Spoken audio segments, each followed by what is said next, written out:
Mi nombre es María Alejandra Ospina Villamizar, soy estudiante de la especialización Derecho Penal y Criminología de la Universidad Libre Seccional Cúcuta. La pregunta que me hice fue, ¿por qué las mujeres de escasos recursos, especialmente en los estratos 1 y 2, retiran las denuncias de violencia intrafamiliar contra su agresor? Brevemente les hablaré sobre la violencia intrafamiliar, cuáles son esas causas, cuáles son incidentes, cuáles son los factores que generan la violencia intrafamiliar de pareja o contra la mujer o en algunos países contra el género. Posteriormente daré algunas soluciones o a lo que yo considero una política criminal a la problemática que acá voy a plantear. La violencia intrafamiliar es una problemática multicausal que se presenta indispensablemente en diversas formas de familia que las componen, ya sea con los niños, niñas, adolescentes, jóvenes, adultos, viejos, hombres y mujeres, sin distinguir los factores económicos, sociales, políticos, laborales, profesionales o religiosos. Se consideraban anteriormente que lo que ocurría en los interiores del hogar afectaba solamente la esfera privada y era solamente un asunto de la vida de cada quien. Actualmente es considerado como una esfera pública que ya no le pertenece a la familia sino al Estado, que el Estado tiene que velar por los derechos fundamentales de las mujeres, de los niños, de las niñas y de los adolescentes. Las organizaciones y los movimientos de mujeres, con el avance y el apoyo de los organismos internacionales, mediante una lucha persistente han logrado visibilizar qué es la violencia intrafamiliar como una problemática relevantemente para toda la familia y está incluida actualmente en la agenda política y pública como elemento de dignidad y defensa hacia los derechos.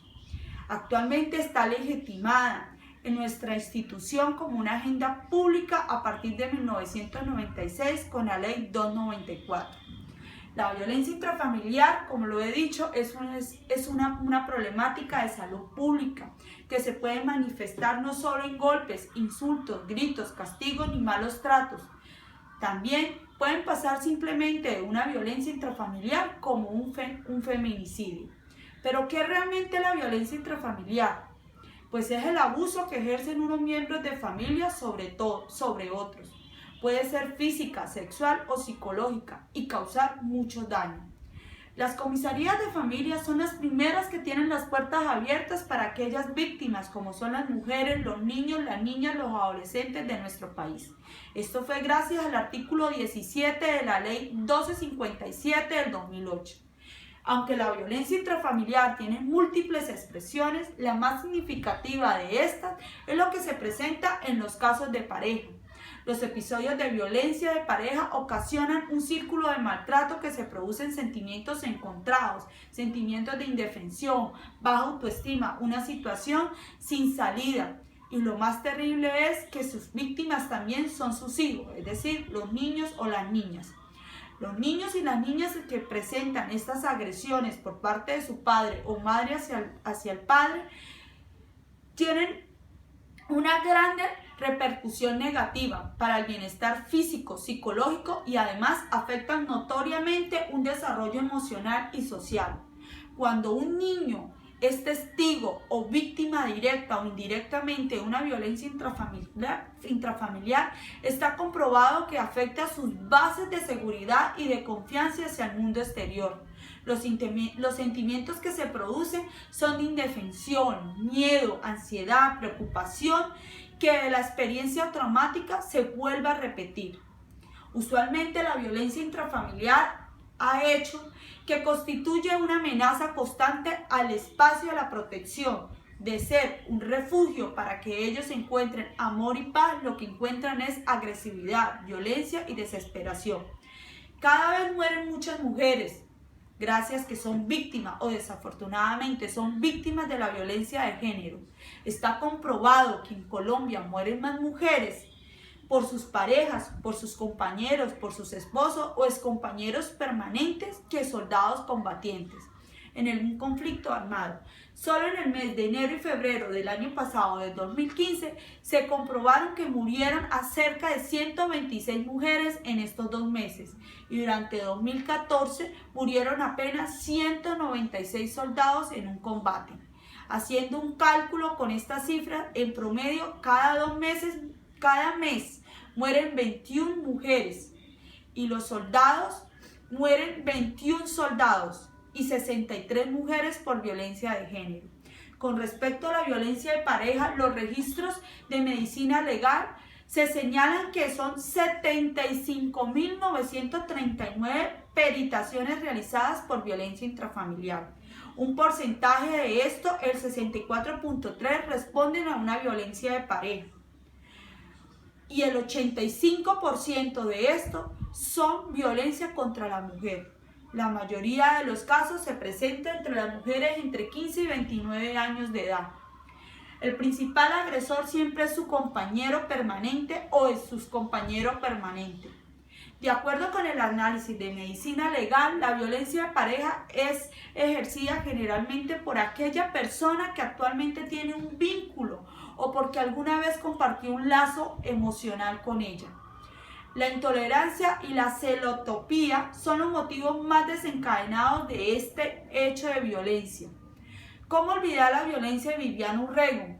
Con solo 32 años, fue asesinada el 31 de marzo del 2012 en la plazoleta de comidas del centro comercial Gran Estación por su esposo o manos de su esposo Giovanni Ceballos, quien le propuso 20 puñaladas con una navaja multiusos, con quien llevaba 3 años de matrimonio y a la vez 3 años de constante maltrato físico y psicológico y emocional.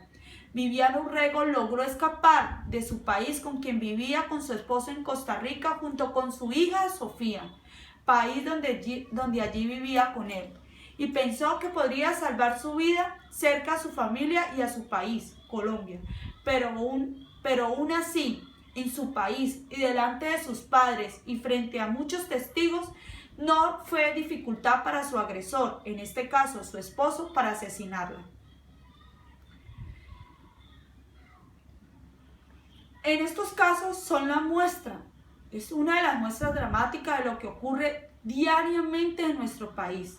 Mujeres que son asesinadas por su pareja, por su esposo o por su excompañero. Una mujer pone una denuncia ante la fiscalía contra su marido, su pareja, su esposo o cónyuge por malos tratos y luego tiene que declarar al día siguiente ante el fiscal de turno en este momento para que pueda adelantar su denuncia. Una de ellas dice que quiere retirar sus cargos contra el presunto agresor por miedo, otras por haber perdonado al agresor, otras desean reanudar la relación con él o, lo peor de los casos, por dependencia económica. Una segunda posibilidad es que quiere seguir adelante con mayor o menor convicción de esto. En este caso, lo primero que escucha del juez que es en el caso del juez de conocimiento, cuando va a juicio, lo primero que le pone de antemano para que ella pueda escuchar y que puede declarar es: puede no declarar contra su compañero o cónyuge, pues así lo dice nuestra ley. En Colombia, en su artículo 285 del Código de Procedimiento Penal y en la norma superior, en el artículo 33, lo expresa. Tanto es el caso que la mujer, en este momento, cuando lo escucha, prefiere guardar silencio y retirarse del auditorio. Tanto es este caso que los fiscales han denotado que no llegan a la acusación precisamente porque cuando llegan a la etapa de conocimiento, la pareja ha rogado ante ellos que sea retirada la denuncia. Sabemos que en nuestro país es un delito de mero oficio, pero también es muy cierto que el fiscal muchas veces la única prueba reina que tiene es el testimonio de su víctima. En el acto de juicio vuelve a producirse esta misma situación. Por más que la juez y el fiscal quieren hacer justicia, realmente la ley protege a la víctima y protege al agresor. En Colombia, el 67% de los casos está demostrado que los fiscales reiteran que la acusación de violencia intrafamiliar no prospera más allá a una etapa de conocimiento porque la víctima solicita expresamente, casi implorando al ente acusador, que le sea retirado los cargos a su pareja. Vuelvo y repito, lo más traumático es por la dependencia económica que recibe de parte de su agresor o victimario. En este caso, le pasó a Viviana Urrego. Ella fue denunciada y denunció, pero a la vez, como sabía que era el padre de su hija, no quería verlo tras las rejas. Luego de que fue asesinada, ya realmente el fiscal no pudo protegerla porque ya había sido muerta. Las consecuencias de violencia intrafamiliar, en particular la violencia contra las mujeres, son de múltiples y el costo para la sociedad colombiana es enorme. No solamente los costos de servicio de salud física, mental, psicológica, sino las relaciones de los costos que implica el funcionamiento de las instituciones responsables. La violencia doméstica se caracteriza por tres fases. La primera fase es llamada la fase de tensión, donde se puede apreciar el aumento de conflicto con la pareja y donde su pareja, su esposo o su victimario empieza a tirar objetos al piso y se puede decir que la mujer asume el rol de salvadora, minimizando los hechos violentos y creyendo de que no va a pasar de una tirada de objetos. La segunda fase es que la agresión se vuelve explosiva, es decir, que ya no se pasa de tirar los objetos, sino empieza a golpearla, ya sea físicamente, psicológicamente o sexualmente son abusadas. En esta fase es donde se da cuenta la pareja o la víctima que su esposo se volvió violento hacia ella, pero es allí donde ella se siente culpable de ver de que ella fue la provocadora y que realmente no puede hacer nada porque él es el padre de sus hijos y es el único medio de sustento que tiene para alimentarlos. La tercera fase que encontramos es la fase de conciliación o la más conocida como fase de luna de miel. Es allí donde el agresor se da cuenta que la ha vulnerado, la ha maltratado física y psicológicamente, pero solo con pedir perdón cree que es suficiente para que ella lo perdone y quede hasta allí. Y las mujeres normalmente lo perdonan y creen que no va a pasar más nada porque ha pedido perdón y ha entrado en la etapa de conciliación. Los factores de riesgo de los agresores de violencia intrafamiliar son en nuestro país y en muchas clases sociales, pero todavía existen algunos factores de riesgo que pueden aumentar la posibilidad de un agente agresor. Según el estudio que hizo Dixon Brower, en el 2003 los agresores presentan algunas características comunes. Una de estas presentan es la escasa asertividad y autoestima que tiene el hombre, escasez de competencias sociales, abuso de drogas y alcohol, escasez de capacidad de autocontrol, distorsiones cognitivas, violencia que sufrieron ellos de infancia o de adolescentes, trastornos personales, antecedentes de comportamientos violentos, haber asistido con familias que fueron violentas, sus madres fueron agredidas por sus padres y lo ven algo dentro de lo normal. El estudio que hizo Brown Dixon también divide a los agresores en tres grupos. Los violentos, que son solo violentos con la familia, que pertenecen al 50% de los maltratadores. Un segundo grupo que es el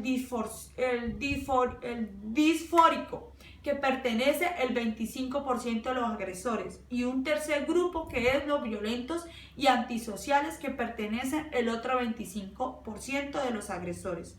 Los factores de riesgo de las víctimas. Según algunos de los estudios, las mujeres maltratadas presentan algunas características más allá de lo normal de las que no son maltratadas. Entre eso, pertenecen al contexto social y marginal. Por ejemplo, las mujeres que tienen un estudio escolar bajo y que viven en las zonas rurales tienen más riesgo a ser violentadas por su pareja a las que están en la zona urbana. Otro factor de riesgo puede ser haber tenido un pasado terrible o haber tenido un esposo o una pareja sentimental violento. Ya lo asumen como algo tan normal para ellos que ven como asumen esto como un rol cotidiano. Se tiene que añadir a esta situación que muchas mujeres son víctimas por sufrir algunos trastornos psicológicos, somáticos, depresión y ansiedad, trastornos de estrés y traumáticos que les impide pedir ayuda. También uno de estos factores es cuando la mujer entra en un estado de embarazo. Dice que es la etapa más riesgosa que le puede ocurrir a uno como mujer, ya que esta es la fase de la vida y se encuentra uno más vulnerable y débil. Por el hecho de que su pareja sepa de que uno está embarazada, se aprovechan de esta situación sabiendo de que uno no puede retirarse de ello por miedo a enfrentar o el que dirán de ser una madre soltera. Otro factor es la independencia económica y emocional, que hace parte más del 50% de las víctimas hacia su agresor. Pero ¿cuáles son realmente los principales obstáculos y dificultades que se encuentran las mujeres ante las comisarías de familia cuando van a pedir ayuda? Pues una de esas es la falta de personal especializado, la demora de los nombramientos y reemplazo de los tiempos y las vacaciones de vacantes, la demora en dar los trámites, parte de las medidas de protección impuestas por la violencia intrafamiliar no se cumplen. Es el escaso el seguimiento que se le hace a estas medidas de protección. El problema no es tanto eso, sino muchas veces las citaciones que hay que llevarle a los agresores lo hacen directamente las víctimas. Hay un estrés laboral con los funcionarios de la comisaría precisamente de tanto trabajo que hay, y esto afecta notoriamente a las víctimas. ¿Qué requiere realmente la comisaría de familia para atender una violencia intrafamiliar? Pues las comisarías de familia no son las únicas instituciones responsables de la atención y la protección de la violencia intrafamiliar. Le han asignado varias responsabilidades, que el sistema una entre esas es el bienestar familiar. Debe cumplir con una responsabilidad esencial como los derechos de los niños, cosas que muchas veces no se están cumpliendo. Otra profunda debilidad que vemos es la coordinación que se hace a nivel central en nuestro país. Es urgente un organismo rector de las comisarías de familia que le dé una orden nacional para que coordine, consolide y apoye toda gestión de las gestiones jurisdiccionales a un establecimiento de derechos que adelantan para garantizar los derechos humanos contra sus víctimas, en estos casos los niños. Es prioritario fortalecer institucionalmente a las comisarías con un sistema financiero, ya que muchas de estas no los tienen.